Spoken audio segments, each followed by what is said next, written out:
નમસ્કાર।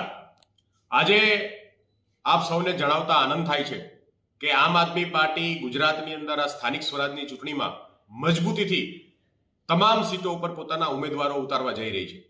અને જ્યારે સ્થાનિક સ્વરાજની ચૂંટણીની વાત હોય ત્યારે સુરત મહાનગરપાલિકા એ હંમેશાથી ગુજરાતની અંદર ભારતીય જનતા પાર્ટીના કાન આંબળવાનું અને આંગળી ચીંધવાનું કામ કર્યું છે। આજે અમે સુરત મહાનગરપાલિકા માટે અલગ અલગ વોર્ડની અંદર અલગ અલગ સીટો ઉપર 75 જેટલા ઉમેદવારોની પહેલી યાદી જાહેર કરવા જઈ રહ્યા છે।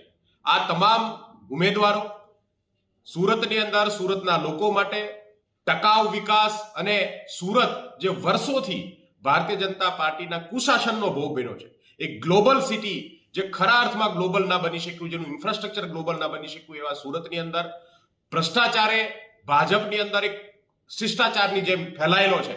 ત્યારે આમ આદમી પાર્ટી સુરતની જનતા માટે એક સારા વિકલ્પ બનીને ઉભરી છે। મને વિશ્વાસ છે કે આ વખતે આ ચૂંટણીની અંદર આ તમામ ઉમેદવારો ભવ્ય રીતે વિજય થશે અને સુરતની જનતા આ વખતે ગુજરાતમાં પહેલી એવી મહાનગરપાલિકા છે સુરત મહાનગરપાલિકા કે જ્યાં આમ આદમી પાર્ટીની મેયર બનશે। આમ આદમી પાર્ટી જે છે એ સુરતને નવા વિકાસ તરફ લઈ જશે અને એ વિશ્વાસ સાથે આજે સુરત મહાનગરપાલિકાનું પહેલી યાદી જે છે એ જાહેર કરવામાં આવી છે। તમામ ઉમેદવારો કે જેમને પાર્ટીએ પસંદગી ઉતારી છે સૌને અભિનંદન।